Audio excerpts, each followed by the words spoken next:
amigos e amigas da Sociedade Brasileira de Hidrografia. O dia de hoje marca o início da programação de ciclo de eventos para 2024. Nossa intenção é realizar eventos presenciais e virtuais, assim como pretendemos participar de outros com instituições congêneres. Estamos prestes a divulgar nosso simpósio de hidrografia presencial de 2024, a ser realizado nos dias 20 e 21 de junho, no Rio de Janeiro. Esse nosso encontro de hoje inaugura uma novidade em seu formato, pois trata-se de um painel virtual consistindo de 3 debatedores que conversarão entre si sobre um tema proposto e sob a coordenação de um moderador. O tema escolhido de hoje ele tem uma significativa relevância técnica e pragmática e vem sendo objeto de discussão em diversos fóruns internacionais que tratam da segurança da navegação. O tema é a resiliência dos sistemas de navegação por satélite, visando minimizar as vulnerabilidades de precisão de posição e tempo. É a sigla R-PNT. Sendo assim, é com muito prazer que eu apresento os nossos debatedores convidados, o capitão de Maringuerra Carlos Norberto, o capitão de Maringuerra César Pimenta, o capitão de corveta João Celso. E para conduzir os trabalhos, eu convido o moderador, capitão de Maringuerra, Alberto Provenzano. E, por favor, comandante Provenzano, a palavra é sua nesse momento. E muito obrigado. Muito obrigado, almirante Paulo César. Meu cordial bem-vindo a todos. Agradeço ao senhor, almirante, pelo convite, pelo qual eu não me julgo merecedor, porque o assunto vai muito mais além do que a minha capacidade técnica.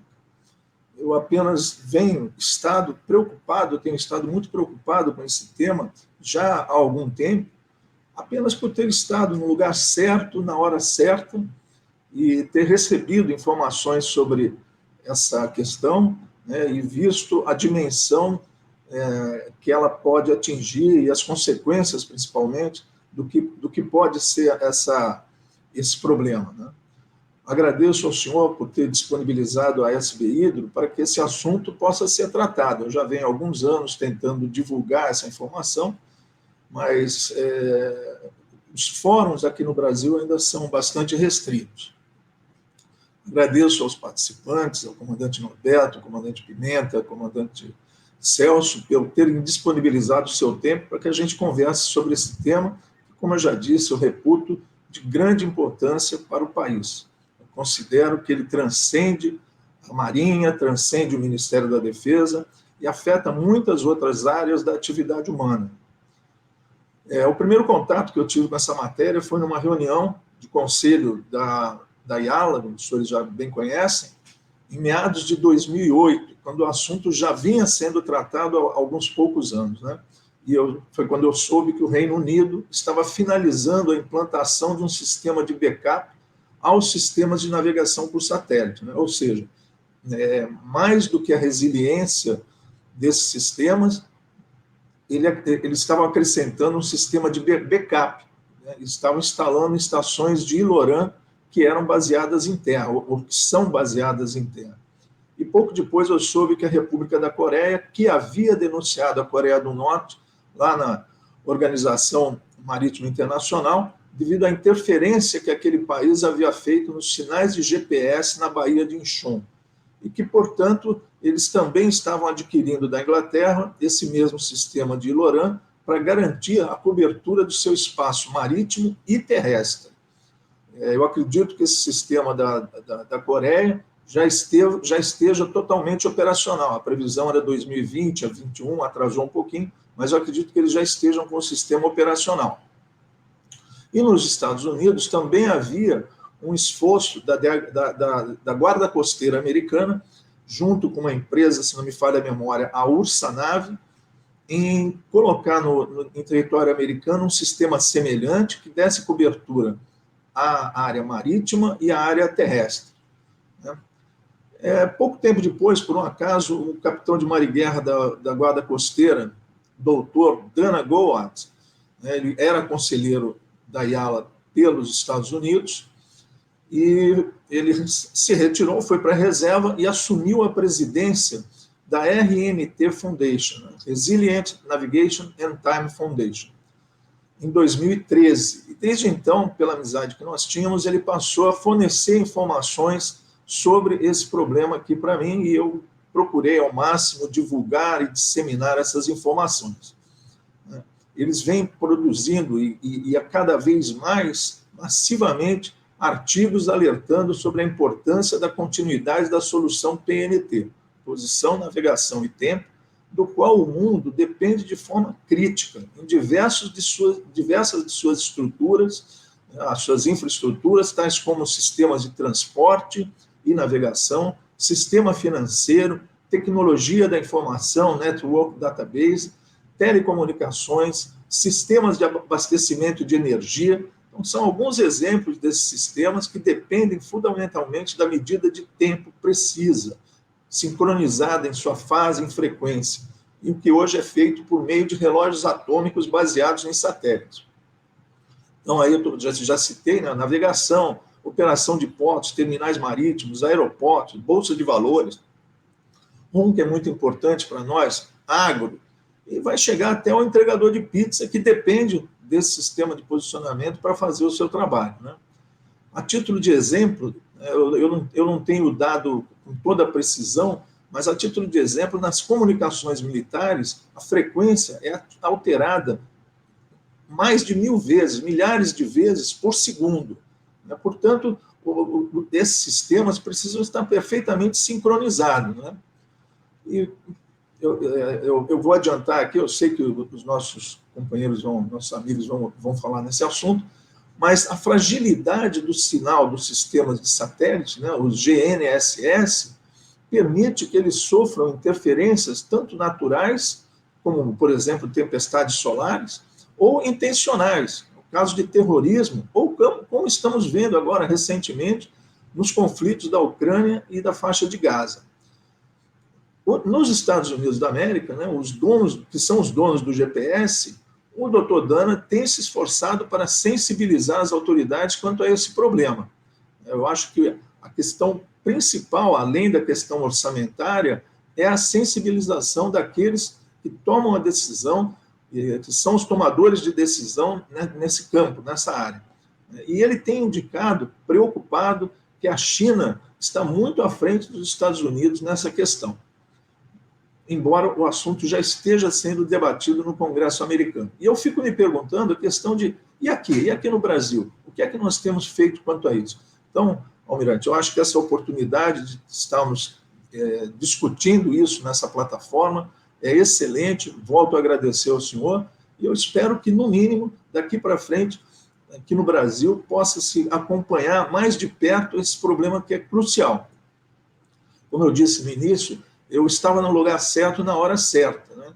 Mas hoje, com relação a essa questão, eu tenho a sensação de que eu sei para onde que o trem está indo. Agora, o que é que faz a roda do trem rodar? Isso eu vou deixar para os nossos universitários, e eu sei que aqui a gente já pode começar a discutir sobre esse assunto com o comandante Norberto, o comandante Pimenta e o comandante Celso. Eu gostaria de passar a palavra ao comandante Norberto, para que ele desse a sua opinião e já mostrasse. Eu sei que ele já vem se envolvendo com esse assunto há bastante tempo, e é certamente uma palavra que vai ser muito importante aqui no nosso debate. Muito obrigado. Bom, olá a todos. Eu vou procurar apresentar aqui, né, para quem ainda não está inteirado sobre o assunto. Eu vou abordar a vulnerabilidade da navegação por satélites, né? Muita gente, né, pensa que é seguro o satélite, porque esses satélites estão a mais de 20 mil quilômetros da Terra.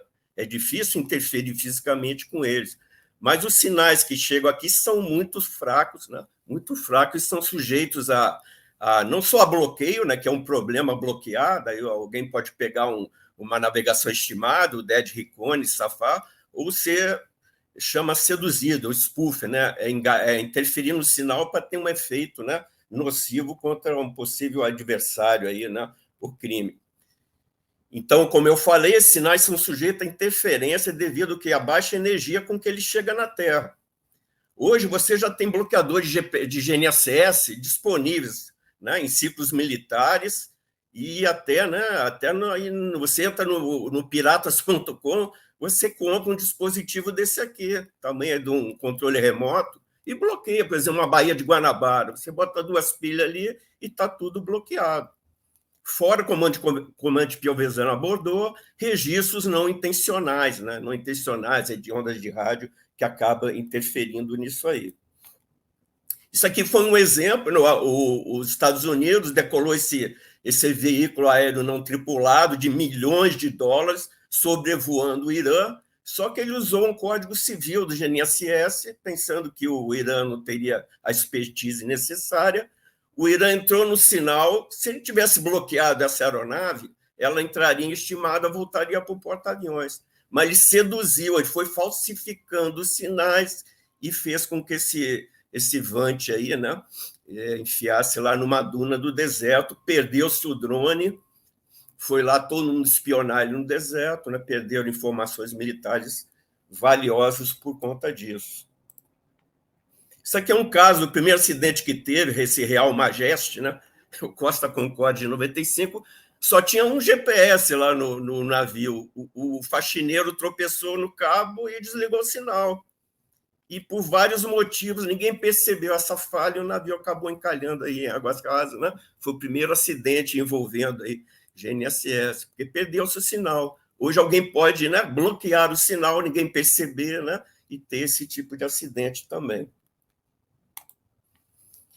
No caso de indisponibilidade, o que isso pode ter? O Eloran, né, que os Estados Unidos está desenvolvendo, como a gente Piovesan abordou aí quanto à Coreia do Sul, né? Essa navegação quântica, eu publiquei um artigo há 10 anos atrás falando sobre tudo isso, né? E essa navegação quântica surgia, né, para substituir tudo. É tipo a fissão nuclear, né? Quando der certo, vai acabar um monte de coisa, mas até hoje está na promessa isso aqui, né? Solucionaria todos os problemas.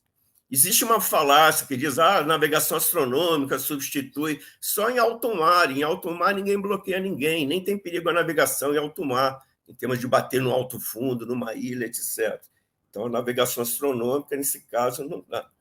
Essa é uma solução, né, do Eloran, são estações em terra, né, que transmitem, né, a informação para o navio sem interferência dos 20 mil quilômetros de distância, o desvio na ionosfera, na troposfera que o GNSS tem.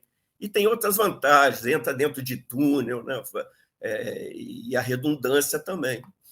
E a vantagem dele, existindo uma proteção, ninguém vai fazer bloqueio, nem interferência, né, porque existe um backup, esse sistema LORAN, né, que os Estados Unidos já tem. O russo tem o Shaika deles, que está lá no território dele, não sei como está usando, é só quando acabar a guerra da Ucrânia vão saber quem usou o quê.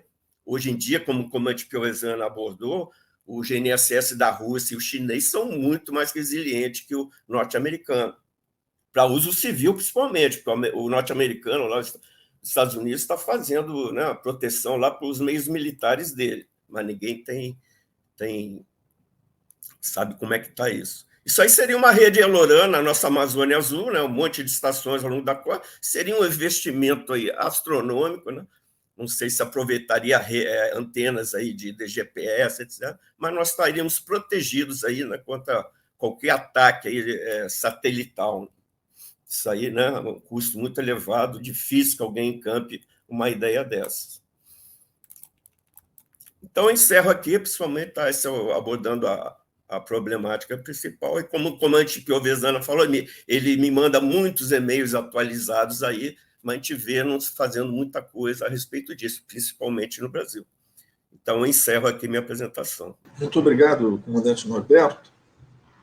Eu gostaria só de fazer dois tocar em 2 pontos do que você comentou, com relação àquele drone americano, né? E que agora, durante a guerra da Ucrânia, foi detectado que na área dos Bálticos, né, havia interferências, provavelmente da Rússia, em aviação civil. Eu já sei, eu tenho a informação de que algumas companhias mudaram até as suas rotas para evitar esse tipo de interferência, né, que conduzia os aviões a navegarem em círculo. Né. Essa informação que você passou com relação à navegação quântica, alguns anos atrás, a IALA se reuniu com outros institutos de navegação, inglês, etc., e comentou-se sobre diversos sistemas de navegação. Isso já estamos mais voltados aqui para a questão marítima. Né? E eu me recordo que a navegação quântica dizia-se que ao final da década de 20, início da década de 30, iria começar a ser desenvolvida. É a única lembrança que eu tenho disso. E com relação a essa última imagem, né, que foi colocada aí na sua apresentação, de uma possível rede de Iloran, que de fato, sem dúvida, seria bastante cara, não só de implantação, mas principalmente de manutenção, exigiria certamente guarnições, não poderia ficar desguarnecido, etc. E eu não faço ideia, eu não sei exatamente de qual seria a distância que deveria haver entre essas estações. Né? Lembrando que ela não é só para cobrir a área marítima, né? Nós temos a área do território toda, então, de fato, seria um investimento grande. E a informação que eu tenho, mas sem saber exatamente como é que funciona esse sistema, eu tenho um oficial lá no Centro de Sinalização Náutica, no Almirante Moraes Rego, que eu costumo sempre conversar com ele sobre isso. Eu digo a ele, olha, vai estudar o sistema que é o chamado R-Mode, que é um sistema que os bálticos estão investindo e que eu estou presumindo que é um sistema mais próximo, mais costeiro, né? E isso vai depender de uma avaliação aqui no nosso país, né? Eu quero realmente ter precisão de navegação em cima da Cordilheira Mesoatlântica, me interessa isso, no final da Amazônia Azul, né? Eu preciso dessa precisão, eu preciso de uma precisão próxima. Talvez esse sistema do R-Mode, o Ranging Mode, possa ser uma solução para isso. Não sei, como eu disse aos senhores no início, deixo aos universitários a questão da pesquisa do que faz a roda do trem andar. Bom, muito obrigado, comandante Roberto. E eu gostaria de passar a palavra ao comandante Pimenta. Bem-vindo, Pimenta. Prazer em vê-lo. Muito obrigado, comandante. Um prazer muito grande estar aqui. Agradeço ao Almirante Paulo César, a SB Hidro, essa oportunidade de interação com a nossa comunidade. O comandante Norberto, meu chefe aí de outras singraduras, que eu tive um orgulho muito grande de trabalhar, Norberto é um pensador, né? Publica trabalhos, livros, está na Escola Naval. Norberto, já de longa data, ele vem batendo nessa questão de um sistema de backup, um sistema que possa ser substituto, né, dessas tecnologias baseadas em satélite, assim como a nossa navegação tradicional, né? Nunca se esquecer desses detalhes. Eu vou buscar aqui nessa nossa conversa, nós vamos bater um papo aqui, né? Assim, ativamente informal, buscando fazer uma ligação disso que o comandante Norberto falou com essa pontuação que o comandante Piovesana acabou de colocar sobre o R-Mode. O R-Mode é o foco, por acaso, dessa minha apresentação, né? Só relembrando aqui algumas coisas que o Norberto já falou, né? Nós temos esses conceitos de jamming e de spoofing. O jamming é uma interferência, todos são interferências, mas é uma interferência que eu faço para fazer uma negação do uso do GPS, né? do GNSS, que é o GPS, Beidou, Galileu, enfim, GLONASS. E essa negação ela pode ser intencional ou não. E tem se visto, mais na parte marítima, né, que essa negação não intencional ela tem assumido um caráter bastante significativo, né? Agora, por que isso? O GNSS, como o Norberto falou, ele é um sinal de baixa potência, de características muito bem conhecidas. Então, é relativamente simples. Ele é baixinho, gritou mais alto que ele, já começou a negar. Essa questão é intencional, alguém tem um rádio, hoje com esses SDR, né, Software Defined Radio, rádio definido por software, isso tem se tornado bem mais simples de se fazer. Aquilo que o Norberto mostrou nessas personal privacy devices, isso daí é muito utilizado, até que a criança, aquele joguinho, tinha um tempo atrás, de caçar Pokémon, você ia lá pegar o Pokémon, o cara dizia que estava em outro lugar, para ninguém ver aquele Pokémon, ia lá pegar. A criança usava isso, né? No Reino Unido, isso tem sido um problema. Acabei de vir de lá da Oceanology e eu conversei com amigos que moram lá, com motorista de Uber, né? Isso acontece muito, de gente que não quer ser traqueado, né, etc. Usa um negócio desse, espeta no isqueiro do carro, né? Só que isso daí consegue, hoje, essas coisas com uma potência maiorzinha, a causar perturbações significativas, porque, como o comandante Perezana falou na introdução, GPS na sua navegação. Uma coisa muito importante disso é a referência de tempo, né? Porque os satélites eles transmitem todos exatamente no mesmo instante, né? E isso daí, esse tag de tempo, né, é colado nesse sinal. Então, quando a gente recebe, eu digo, eu recebi isso daqui do satélite tal está na posição tal, então eu tenho essa distância para essa distância, para ele calculo minha posição. Essa referência de tempo, com uma acurácia dela muito grande, ela é utilizada para tudo. No caso, vamos nos restringir aqui na questão da navegação, né?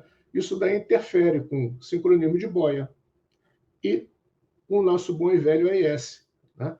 Que são aqueles 2.225 slots de tempo. Esses slots de tempo são regulados pelo GPS, né? O console do AES ele não funciona se não tiver o GPS ligado nele. É a referência de tempo dele. Então, isso daí já causa um tumulto enorme. Então, se eu estiver dentro da Baía de Guanabara, gente no centro do Rio, centro de Niterói, usando isso, não precisa nem ser um ataque deliberado, né? Alguém querer, né, interferir diretamente na navegação, a gente já está sofrendo esse problema. E o spoofing, ele já é uma interferência com a intenção de induzir ao erro, né? E nisso daí, a gente pensa em se induzir ao erro, tipo, mudar a posição do navio, né? Fazer ele se desviar da rota, mas o espírito de porco ele pode criar coisas bem mais sofisticadas do que isso. Por exemplo, ele pode mudar a posição alvo falso. Acho que todo mundo já viu, quem pesquisou sobre isso, na China, que foi direto, os navios todos rodando em cima de terra, né? Bem característica essa imagem aí, aparece no RS de todo mundo. Mas não é só isso. Homem ao mar. O que nossas convenções aí falam, né? Caiu alguém na água, todo mundo tem que acudir. Pois é. Estão criando homem ao mar falso. O cara gera homem ao mar em cima de um navio qualquer, está ali. Um rumo de colisão, né? CPA, falso. E geram aquilo, o meu navio, porque se eu começar a desviar a trajetória, eu vou chamar a atenção, estou sofrendo spoofing, né? O cara não faz isso. Ele imagina na entrada da Baía de Guanabara, chega o cara, um homem ao mar do mercante. Olha só a confusão que isso já não vai causar, né? O CPA é a mesma coisa. Pô, aquele cara ignorou, ele vai para cima de mim, pô, para a máquina, não vai. Imagina o tumulto que isso pode fazer na entrada de Singapura, né? De Santos, né? E a questão do tempo também. Não criei problema nenhum no posicionamento, mas criei um problema no datum de tempo. Acabou. A AES já não consegue mais transmitir, se transmite, está errado. Então, são coisas. O escopo disso está muito aumentado, né? É claro que os grandes provedores, como o Norberto falou, por China e Norberto, o comandante Perezana, China e Rússia, esses caras estão bem avançados, né, em relação a essas coisas. A gente não sabe o que acontece por lá, mas do lado de cá, no GPS e no Galileu, eles já estão tratando do assunto para ter alguma coisa, tipo uma criptografia, não é exatamente criptografia, mas alguma coisa que me permita ter uma certa resiliência, pelo menos em relação ao spoofing. Né? Se eu descobrir que estou sem GPS, eu vou fazer a navegação indexada, radar, vou fundear, enfim. Agora, já pensou ficar tirando do navio do canal, né? É uma coisa mais complicada. Então, o GPS, eles já há muitos anos, eles estão desenvolvendo um protocolo chamado Chimera Chips Message Robust Authentication, isso, que é do Laboratório da Força Aérea, Laboratório de Pesquisa da Força Aérea, e eles estão em tratamento com a Lockheed Martin, que é quem está fazendo o lançamento dos satélites da geração 3 do GPS, para esses satélites estarem podendo usar esse protocolo. Né? Vai ter alguma coisa de autenticação ali, mas aí começa, o console de todo mundo de GPS não está preparado para receber aquilo, que ele tem que armazenar um pouco na memória, etc, etc, etc. Então, isso deve demorar um pouco. O Galileu tem uma outra coisa, OSNM, Open Service Navigation Message Authentication. É tipo uma marca d'água que vai em todas as mensagens do Galileu. Né? Então, se eu não recebi aquilo, eu falei, opa, já estou sofrendo spoofing. Isso já está na fase final de teste. Quem entra na página do Galileu, se a gente olha lá, a última coisa que tem sobre isso é 2021, mas olhando essas revistas de GPS aí, todo mundo, né, aquelas revistas de sempre, a gente vê que eles estavam no final de novembro de 2023, foi a última referência que eu vi, já estava para estar tudo terminado em janeiro, fevereiro desse ano. Não consegui nenhuma... Comandante Provenzano, seria interessante se eu conseguisse conversar com seus contatos. Eu vou ver, aqui eu estou em Portugal, ver se eu converso aqui com a Marinha de Portugal também, o pessoal da NATO, da OTAN, eu tenho contato aqui, para tentar descobrir se isso já está operacional. O status dessa coisa, esse problema não é novo, né? Como o comandante Perizano falou, isso já vem de muito tempo. A solução tradicional para o problema vem sendo dada também.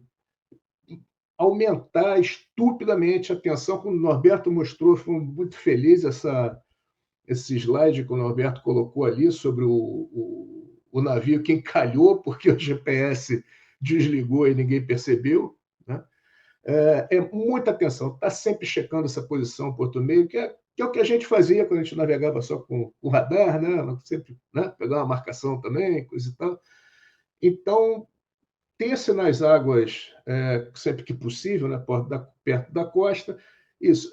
Eu achei na internet uma coisa muito interessante. Tem uma publicação de 2019 da Intertanko, que é os donos de navio, que é International Association of Independent Tank Owners, é isso, dos grandes operadores de navios tanker, né?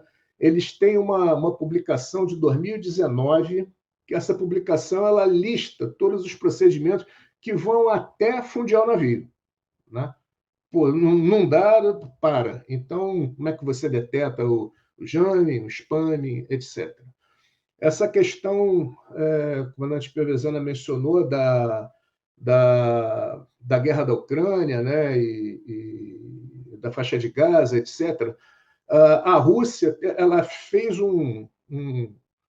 ela admitiu que está fazendo exercício de guerra eletrônica no Báltico, a partir de Kaliningrado, né, aquele enclavezinho russo ali entre os países bálticos e a Polônia. Que eles estavam fazendo exercício de guerra eletrônica ali. Então, foi em torno do Natal, do Ano Novo, saiu na mídia, aí, presente de Natal do russo para todo mundo, mas foi mais para... A ameaça foi pior, né? A coisa aérea, né? A gente ainda pode ter algum tempo de reação, o avião é mais complicado. Foi uma coisa assim horrível, isso daí persistiu por mais de uma semana. Né? A Romênia reportou episódios também. A Romênia, isso que me contou foi um romeno que serve na MG Almetoc, meu amigo Florim. O MGeoMeTOC é um centro de excelência de geotecnologia da OTAN, né? Fica nucleado no Serviço Hidrográfico Português. A Romênia está na fronteira com a Ucrânia, e houve já vários episódios de jamming de GPS feito pelo russo naquela região. Dados de 2021, mais de 10 mil interferências no tráfego aéreo, dados da ITU, International Telecommunications Union, né? Mais de 10 mil interferências no tráfego aéreo, só em 2021. Né? E essa coisa que eu já citei, dos Personal Privacy Devices, né? O Norberto mostrou ali aquele maço de cigarro com as anteninhas, né? Isso se torna um problema mais não intencional. Né? Então, o que eu queria falar aqui? O Eloran é uma solução, como é que eu vou dizer assim, uma solução nacional, né? Uma solução que, né, é o que se deseja, ter um sistema que todo mundo vai poder utilizar, etc. Mas, como o Norberto mencionou, isso é muito caro. Né? Quanto tempo leva para a gente fazer isso? Então, eu busquei trazer aqui a reflexão sobre algumas coisas que a gente possa fazer no curtíssimo prazo, de repente, se der, semana que vem, compro umas coisinhas, não para resolver o problema, mas para tentar mitigar, né, em algumas coisas. Por exemplo, existem alguns fabricantes, tem um fabricante belga de receptores de soluções para GNSS, chamada Septentrio. Eles, como estão dentro da União Europeia, eles participam muito, né, do Galileu, dessas coisas todas lá. Os receptores deles têm umas tecnologias, têm os softwares, né, juntos. Eu citei para o Augusto, a coisa de uns 2 anos atrás, quando ele estava na Triunfo, eles queriam ver alguma coisa nesse sentido. Eles têm uma solução chamada AIN+. Né?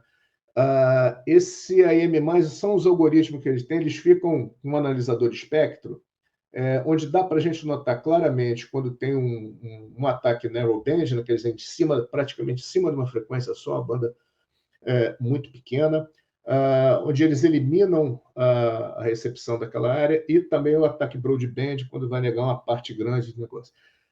Via esse software, né, que vem com o console deles, a gente consegue identificar o que está acontecendo. Então, se eu estou num porto, né, e eu tenho uma estação de referência GPS, pelo menos o GNSS, eu posso saber que está tendo ataque, disseminar isso pelo VHF, enfim, todo mundo, atenção, todo mundo chaveia para navegação radar, marcação, navegação indexada, etc., porque estamos sob um ataque, uma negação. Isso é uma possibilidade. A bordo, eu não tenho como fazer o cara que está entrando ter aquilo, obrigar todo mundo a ter, mas tem alguém que vai lá para trazer esse navio. Esse alguém é o prático. A meu ver, o prático tem uma contribuição muito grande para dar nesse sistema, pelo menos ao curto prazo. Né? Porque eles é que, né, trazem e tiram os navios. Então, aqueles que usam PPU, a Portable Piloting Unit, né? Se a antena, existe uma tecnologia de antena chamada CRPA, Controlled Radiation Pattern Antenna. Isso daí é quase não, talvez seja uma interferometria. São antenas de vários elementos, ele mede uma diferença de fase ali, então ele consegue ver de onde esse sinal está vindo. Com isso, ele consegue bloquear daquele sinal. Como é que ele sabe que aquele sinal é espúrio? Porque a gente sabe onde vem satélite. Um satélite está aqui, outro está ali, outro está ali, outro está ali. Tem alguma coisa vindo dessa direção, esse cara é falso. Né? Grande parte desses ataques, eles vêm, estão perto do chão. Né? Perto do chão, algumas antenas elas negam até uma determinada altura. Isso é complicado porque o GDOP, a gente usa mais o satélite que está abaixo no horizonte, e o navio também está mexendo, em terra isso é mais fácil. Mas é uma possibilidade também. Então, essas antenas eu já consigo, se eu tenho alguém que está tentando me negar por um spoofing ou jamming, determinada direção, essa antena ela resolve. Dizem que algumas delas são caríssimas, é meio difícil conseguir os dados de preço, mas enfim. Outra coisa que a gente pode identificar, a Septentrio tem uma solução dessa, mas também um pouquinho de engenharia, o pessoal que, né, desenvolve pode conseguir alguma coisa nesse sentido, é associar um outro sensor ao receptor do GPS, uma EMU, um sensor de altitude. O sensor de altitude ele tem acelerômetros, né? Então, se eu tenho um spoofing, quer dizer, eu estou aqui, ele diz que eu estou para cá, para eu ter vindo daqui para cá, de um segundo para o outro, tem que ter tido uma aceleração absurda, concorda? Então, se eu não tiro essa variação de aceleração, opa, essa posição é falsa. Ou se eu estou...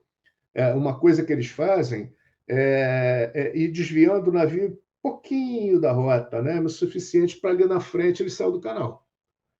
Né? Se eu fizer isso de uma forma abrupta, qualquer um vai perceber. Mas se isso daí for degradando um pouquinho no canal longo, como Paranaguá, vamos imaginar, né? Ele consegue jogar o navio para fora do canal. Um sensor de altitude, ele pode perceber, está indo nessa direção, tem que ter, né, uma aceleração naquele sentido. Ele pode ser uma ajuda também. Né? E a solução que me parece bastante interessante, que é acho que todo mundo já ouviu falar no V10, né? VDES, que é a nova geração do AIS. Né?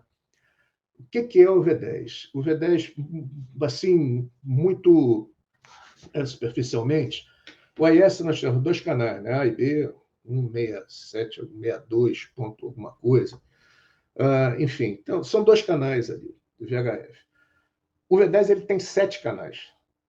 Ele tem esses 2 canais, tem mais 2 que são dedicados para uma coisa chamada ASM.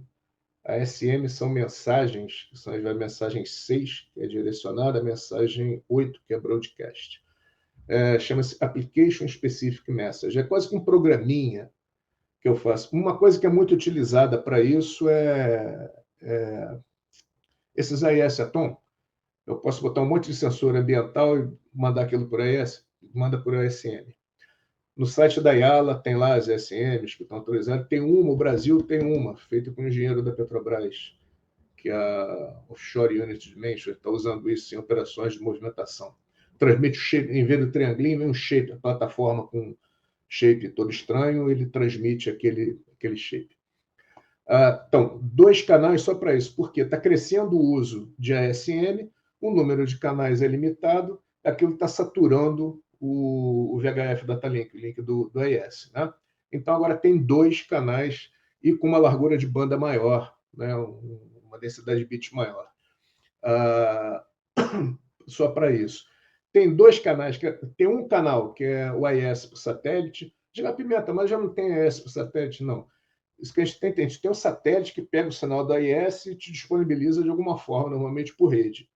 Né? Então, eu posso pegar aquilo por rede e colocar em cima do software de navegação, mas não é bidirecional.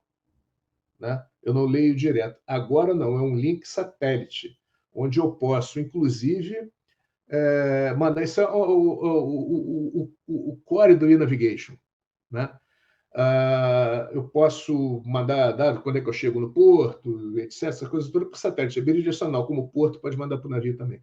E 2 canais que eles chamam do VDES terrestre. Terrestre ou VDES. Né? São 2 canais, e aí é que a coisa fica interessante, porque esses 2 canais ele tem uma largura de banda maior, de 100 megahertz, gigahertz, kilohertz, né? De 100 kHz, né? Então a banda passante maior, e um protocolo de modulação diferente. A modulação é a alteração que eu faço na onda portadora, né? Uma onda bonitinha, eu altero alguma coisa, amplitude, AM, frequência, FM ou fase. Né? Então eu mexo com essa onda, então eu posso ter vários algoritmos para isso, tem um algoritmo mais eficiente. Com isso, eu consigo ter uma densidade de bit, a quantidade de informação que eu posso mandar em cada pulso daquele, 32 vezes maior que o AIS tradicional. Em vez de 9,6 kbps, vai 307,2. Tá? Então, isso daí, eu preciso, se eu tiver uma estação base, AES, transmitindo nesses canais do V10, como é que é o nome disso? O comandante Pelvezana falou, é o tal do R-Mode, que é o Ranging Mode. Teve um experimento grande lá na Europa, no Báltico, sobre isso, usando o MF e usando o V10 também. O problema é que o V10 ainda não está de todo. Tá, essa semana agora, o comandante Marco Lúcio oh meu Deus, da DPC, passou até um questionamento aí que estão fazendo sobre resiliência disso. Ele ainda não está totalmente operacional. Não tem muita coisa para mudar, não, mas ainda não é um padrão aprovado, né? Então, se eu tenho várias... Imagina a Baía de Guanabara. Se eu tenho várias estações ali transmitindo o quê? Qualquer coisa. Um bip, qualquer negócio. Quem está recebendo aquele sinal, se o console, se o receptor AES dele entra nesse ranging mode, ele consegue determinar a distância para cada transmissor daquele. E, com isso, ele tem um posicionamento. Então, isso... Agora, se o software de navegação consegue... Isso é uma coisa que está dentro do conceito de navigation, né? Mas o e-navigation, é bom a gente lembrar que ele não...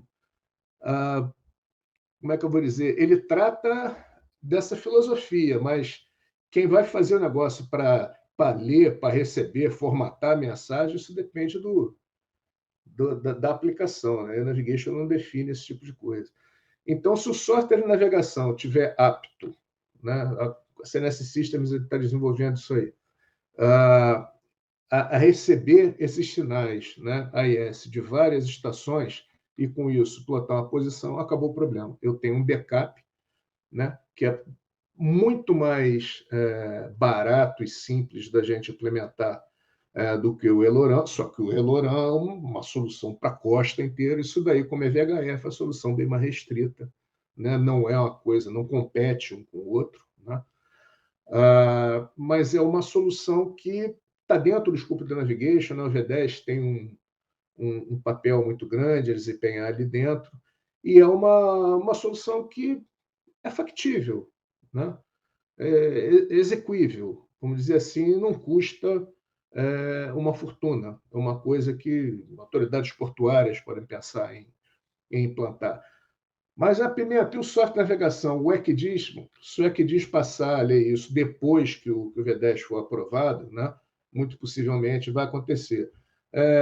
Se não for, o software de navegação pode ser uma coisa também que a praticagem cubra isso, né? Se ele tiver uma PPU, algumas PPUs elas têm receptor de AES, receptor de NSS, uma giro, ele tem tudo ali.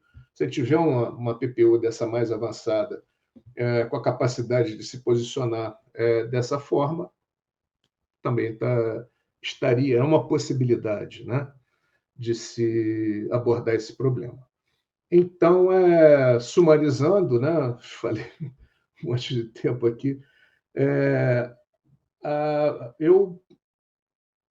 como eu estou mais do lado da indústria, né, o que eu tenho visto por aqui é que existe essa possibilidade de a gente trabalhar com R-Mode e a gente trabalhar com alguns sensores, né, console, receptores de GPS mais avançado. Existem várias empresas que entraram no São Google, aí pode ver, a Novatel, Thales, tem a Turquia, não sei, ou até ser está no meio de um monte de conflito. Tem um monte de empresas oferecendo soluções para isso, Metexan, Tualcom, Calian, Safran, Thales, Furuno, Navitec. Tem várias empresas que fornecem esse tipo de antena, né? E fornecem ferramentas, né, de software ou de hardware para lidar com isso. E mais essa questão do V10, com o V10 terrestre nesse R-Mode. São abordagens que a gente pode pensar para isso. Então, muito obrigado. Espero que tenha sido útil aí essa apresentação. Muito obrigado, comandante Pimenta. O senhor consolida a minha preocupação com relação a esse assunto, porque cada vez eu vejo que eu sei menos. Essa visão que o senhor trouxe com relação à indústria, ela é fundamental. É exatamente por aí que eu acho que a gente tem que começar a abordar. O V10, você comentou, eu me lembro que já há vários anos vem a Yala batalhando junto com a ITU com relação à reserva de faixa de frequência, e agora eu entendo melhor por que é tão importante a reserva da faixa dessa frequência.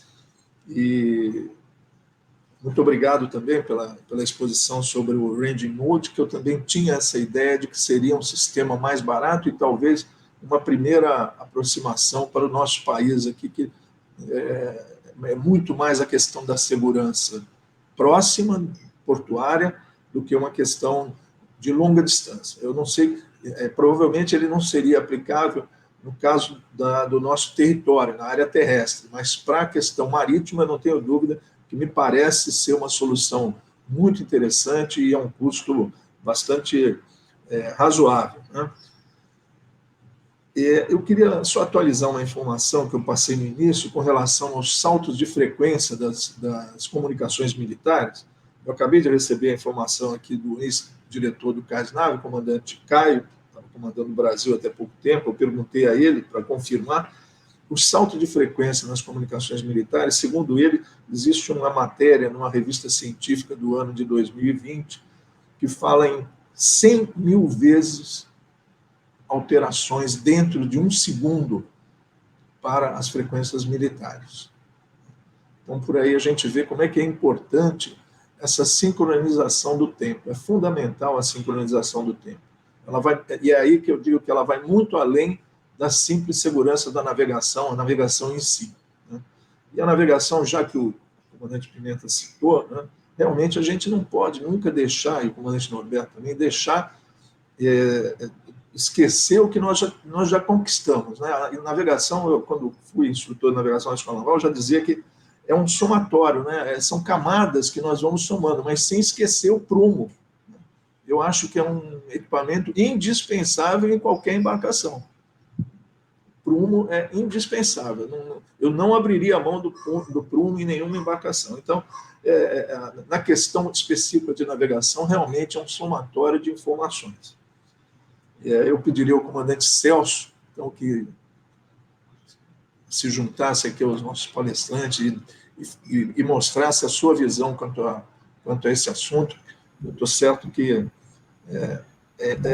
nos oficiais mais modernos que eu estou depositando a minha confiança de que o assunto vai ser tocado para frente e vai ser estudado, porque eu já só sei para onde o bonde está indo.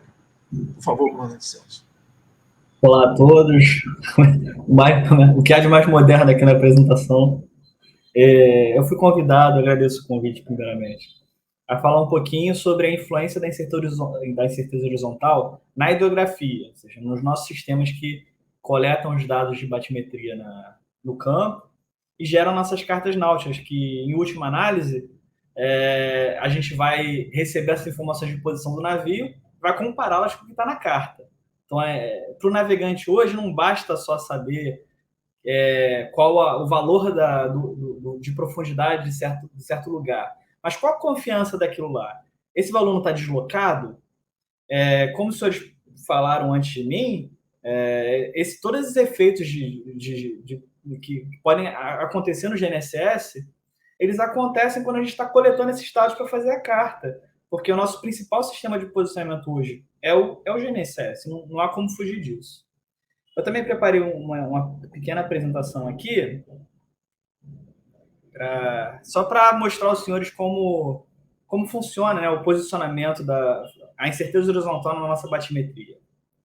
Então, no passado, lá para a década de 60, quando a gente só usava basicamente monofeixe, né, que é um sistema que mede a profundidade exatamente embaixo do navio, não importava muito se o navio mexia, porque o feixe é tão largo que ali a posição abaixo do navio sempre é mantida dentro do feixe, então não faz muita diferença a atitude do navio para a incerteza horizontal ali da profundidade. Então, no passado, a gente basicamente considerava a incerteza do posicionador, do método de posicionamento. seria a nossa figura ali da direita, um círculo ao redor do navio. Só que a partir da década de 70, quando a gente começa a utilizar sistemas de varredura, que não medem só embaixo do navio, mas praticamente medem ao redor do navio, né, uma varredura a 90 graus ali de onde o navio está se deslocando, vários fatores começaram a interferir na incerteza de posicionamento, e não só o método. Os senhores veem ali, método de detecção, latência, offset. Esse é um modelo desenvolvido por Hare, né, em 1995, já prevendo a dificuldade que seria avaliar quanto de incerteza a gente tem em cada valor de profundidade. É um paper que é bem conhecido, ele é aberto, e as equações são facilmente implementáveis. Então, a maior parte dos sistemas de coleta de batimetria, eles usam o modelo de Hare para verificar a incerteza horizontal da batimetria. Aí, para mostrar para os senhores como afetaria, aqui, por exemplo, a atitude, se a gente tem um erro de proa ali na hora que está coletando, a gente já muda nos extremos da varredura a posição da profundidade, não somente o valor dela, que a gente está muito acostumado a falar, né, quanto que varia de profundidade. Não, mas esses efeitos também acontecem na posição. Se os senhores olham ali, por exemplo, um roll ali, uma atitude ali à direita, se a gente não compensar essa incerteza, porque os sistemas de atitude, o MU, né, o MRU, elas têm uma incerteza na hora de medir essa atitude do navio, essa incerteza também ocasiona incerteza no posicionamento da batimetria. Não só isso, né? Quando a gente mede a profundidade em varredura, mede os ângulos oblíquos, o som, quando ele vai e volta, né, para providenciar aí nossa medição de batimetria, ele refrata ao longo do tempo. Então, a gente normalmente faz um perfil, né, de velocidade do som, e se esse perfil não tiver incorreto, se tiver incorreto, ou se eu não amostrá-lo da melhor forma possível, ele também vai causar um erro de posicionamento, e não só um erro no valor da profundidade que eu estou medindo. E esse modelo de refração, ele não é perfeito. Se eu tiver, por exemplo, um gradiente horizontal, se vocês veem ali a foto bonita do Encontro das Águas de Manaus, né? É bonito, mas isso aí é o terror da hidrografia. A gente não consegue modelar perfeitamente o som, então a gente às vezes tem que fazer levantamentos de um lado e levantamentos do outro, fazer estratégias não convencionais para tentar superar essa dificuldade. E, finalmente, não são todos os problemas que eu estou mostrando, mas alguns, o próprio acubatímetro tem incerteza no método de detecção. O multifeixe, por exemplo, que detecta por amplitude ali próximo ao nadir e detecta por fase nos feixes oblíquos. A gente quer medir por amplitude ali no início porque a gente não tem como medir por fase, porque por dificuldade da tecnologia em si.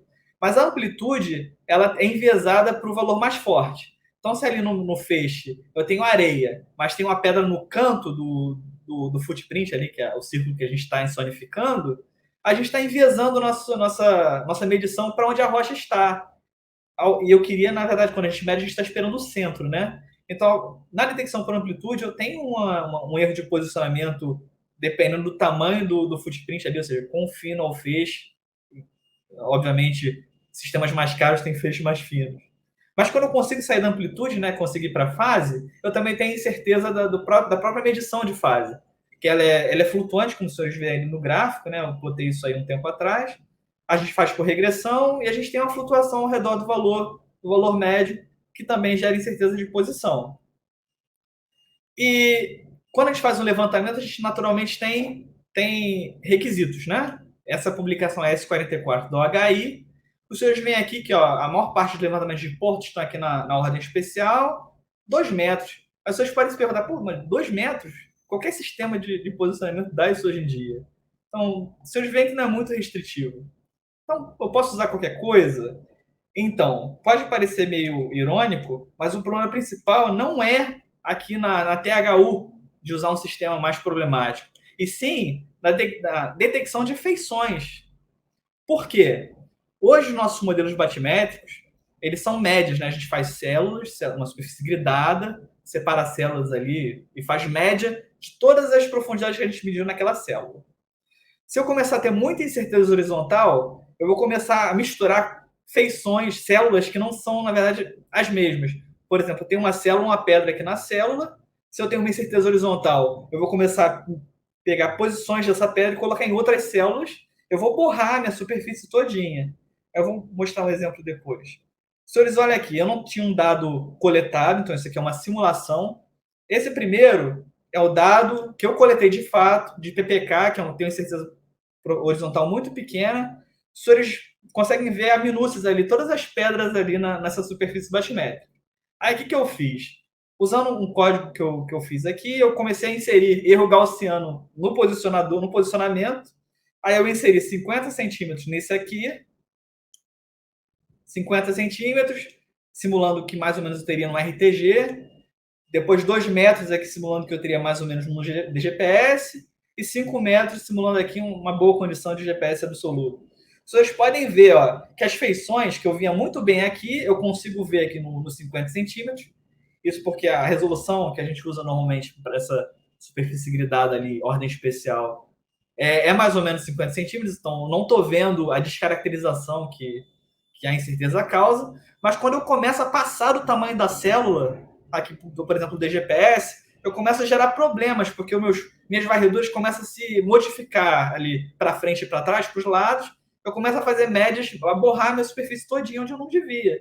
Isso é bem visto aqui no GPS absoluto, que é a simulação na verdade, que minha superfície já está toda borrada, e as pedras que eu vi aqui na primeira figura já não consigo ver tão bem, ou não ver até nesse último caso.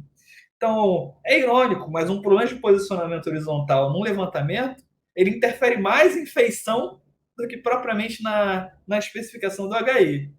Então, é por isso que a gente, pelo menos aqui, a gente usa muito o RTG, porque está dentro dos 50 centímetros ali, e já que a gente quer feições cúbicas de 1 metro, acaba sendo uma medição razoável.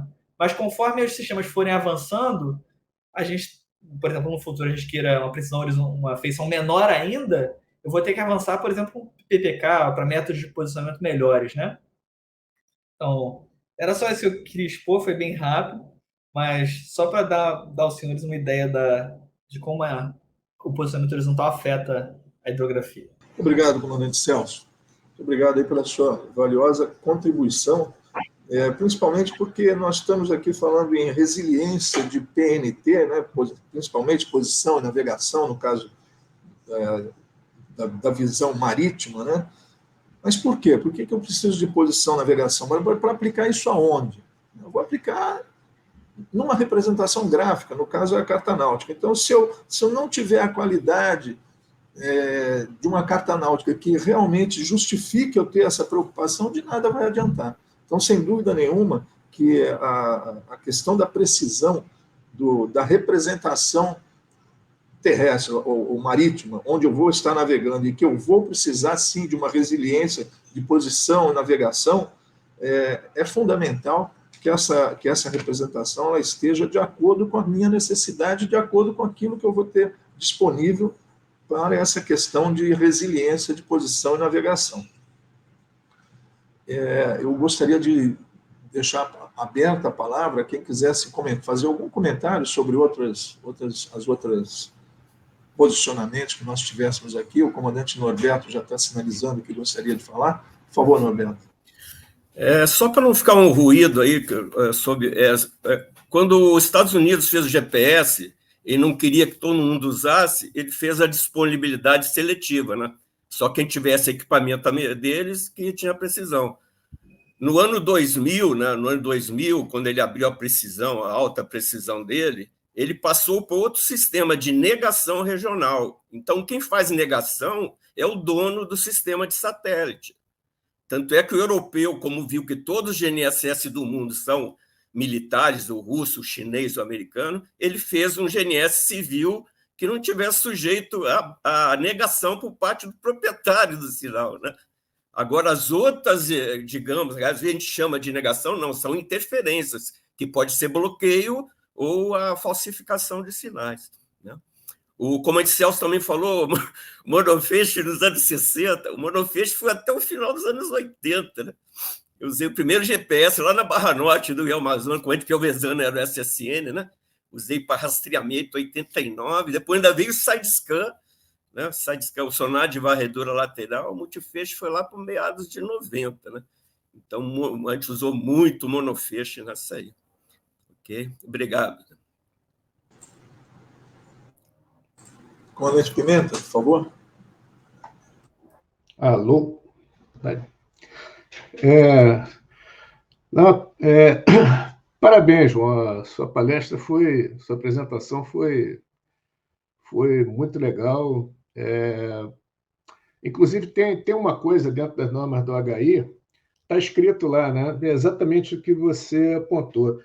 Para você garantir que você detetou todas as feições, você tem que usar um segundo sistema de determinação que não é aquele usado para batimetria, praticamente que define o side-scanner. Pode ser um sensor interferométrico também, mas com o side-scanner. Com o side-scanner que vai realmente tirar a dúvida que antigamente a gente fazia com a varredura física, que nenhuma feição foi deixada de lado, né? E isso daí tem aquela coisa também para a questão de Força Armada, né? É que às vezes a gente deixar de pegar uma pedrinha ou outra, alguma coisa dessa, pode não ter relevância, mas vamos esquecer de operação de contraminagem, né? Minagem contra minagem, antes de deixar de ver as coisas quando você for muito feliz e dizer que ficou um negócio assim mais difuso, aquela imagem, no meio disso daí vai a mina também, né? Então, isso é uma coisa muito relevante. E o Norberto está falando quando teve a questão da negação do sinal. Eu testemunhei um fato histórico, né? Uma coisa curiosa. Tinha caído um helicóptero do Minas Gerais, me lembro que ano era aquele, se era 90 ou 91, uma coisa, durante uma das guerras do Golfo, acho que foi 90. E eu estava embarcado com um side-scan no Filinto Perry. E a gente estava fazendo posicionamento por Redist, mas a gente estava usando um console da Trimble que parecia um frigobar, né, na época, que não tinha, você lembra? Não tinha GPS o tempo todo. Estava com um console daquele. De repente, deu um salto de uns 70 metros, uma coisa assim, né? Falei, poxa, a gente ficava comparando, né, a posição do Redist com a latitude e longitude. Pô, mas o que aconteceu? Pô, voltamos, fomos calibrar o Redist absolutamente calibrado, não tinha nada no registrador que fosse a diferença. Eu estava de serviço na hora em que o americano abriu o código militar o mundo, porque os soldados na Guerra do Golfo não houve tempo logística para dar o receptor militar para todo mundo. Então, eles levaram os Garmin para loja de alpinista, ciclista, coisa e tal, deram para tudo que é soldado e abriram o código militar direto. Então, você vê que curiosidade, né? Foi ao contrário, eles não negaram, eles abriram. Né? E eu peguei isso daí na hora que eu estava de serviço no horário. Né? Curioso. É isso. Muito obrigado, Pimenta. Essa questão da negação, alguns anos atrás, eu acho que 2, 3 anos atrás, essa fundação de resiliência de posição e navegação no tempo, né, ela ela divulgou uma informação chinesa, de um site chinês, em que eles se vangloriavam, né, de terem, num determinado período, negado aos americanos o uso do seu próprio sistema GPS. Eles obrigaram que os americanos, nas suas águas, em águas próximas à China, utilizassem o Bidu. Eles fizeram essa notícia, ela saiu como se vangloriando de terem feito a Marinha Americana usar o sistema chinês nas águas chinesas e não o seu GPS. Eu já estou encerrando, se ninguém tiver mais nenhuma colocação, me comprometendo aqui a disponibilizar para cada um dos senhores as informações que eu tiver da IALA sobre esse assunto. Também o link para a Fundação RPNF e uma informação interessante para a gente avaliar, né, por que o Brasil precisa se preocupar também com isso, principalmente na área marítima. É uma informação que ela não está atualizada, é de 2 anos atrás, de que no mar territorial brasileiro, eu tenho, no mesmo instante, ao longo do dia, eu tenho para mais de 1.000 navios estrangeiros navegando nas nossas águas. Portanto, eu garantir a segurança da navegação, ou pelo menos proporcionar elementos de segurança da navegação que esses navios muitas vezes encontram em portos muito mais avançados, como Roterdã, né? Não faz muito sentido que um comandante de navio mercante saia de um porto como Roterdã, amparado por uma estrutura de auxílios da navegação bastante resiliente, né? Bastante poderosa, e chegue nos outros portos do mundo e não encontre as mesmas condições. Afinal, o navio é o mesmo, os valores são os mesmos, os custos que estão depositados naquele navio é o mesmo. Né? Daí vem a questão do seguro da navegação. Então, eu acho que essa questão de resiliência de PNT nas nossas águas é uma questão que a gente precisa pensar com muito cuidado. E lembrando também que um dos fatores que a IALA vem investindo muito nos seus comitês técnicos é a questão dos navios autônomos. Né? Esses navios vão precisar de uma estrutura de auxílios da navegação fantástica. Em cima disso é que eles já estão começando, o comitê de navigation já está preocupado com isso, porque realmente vai precisar de muita estrutura para garantir segurança na navegação desses navios. Bom, então, era isso da minha posição, que eu gostaria de agradecer a todos a disponibilidade, agradecer mais uma vez, Almirante, pela oportunidade que nós temos de estar conversando sobre isso, quem sabe seja um embrião de uma discussão ainda maior e que espero que possa abranger outros setores, porque, como nós vimos, a questão da resiliência de posição, navegação e, principalmente, tempo, ele abrange outros setores que são importantes para a economia do país. Obrigado, Almirante. Por favor.